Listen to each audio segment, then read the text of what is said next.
මහනුවරට පැමිණෙන සියලු දෙනාගේම ප්‍රාර්ථනාවක් තමයි දළදා හාමුදුරුවෝ වන්දනාව.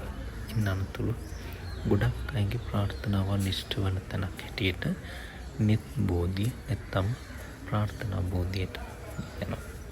ප්‍රාර්ථනා බෝධිය කියලා හඳුන්වන්නේ ඒ ස්ථානයේ නරේන්ද්‍ර සිංහ රජතුමාගේ මෑණියන්ගේ දෙනෙත් උපදින අවස්ථාවක එතුමිය ප්‍රියතාවයක් දක්වලා තියෙනවා ජයශ්‍රී මහ බෝධිය වන්දනා කරන්න.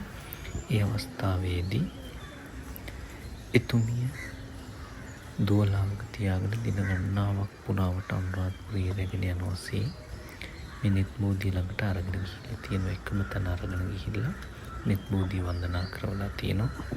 ඒ නිත් බෝධිය වන්දනා කරාට පස්සේ නරේන්ද්‍ර සිංහ රජුගේ මෑණියන්ට එතුමියගේ දෙනෙත් පෙනිලා තියෙනවා. ඒ අවස්ථාවේදී තමයි ඒ ස්ථානයේ නිත් බෝධිය කියන නාමයෙන් හඳුන්වන්නට යෙදුනේ.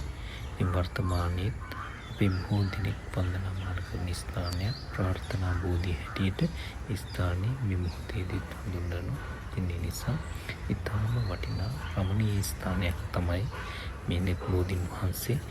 මහනුවරට පැමිණ ඔබ සියලු දෙනාම වන්දනාමාන කරන්නට ඕන සුදුසු ස්ථානයක් හැටියටයි මේ ස්ථානය හඳුන්වන්න පුළුවන්කමක් තියෙන්නේ. ඉතින් අපි ඔබ සියලු දෙනාටම ආරාධනා කරනවා මහනුවරට පැමිණලා ඔබත් වන්දනා කරන්න නිත් බෝධීන් වහන්සේ.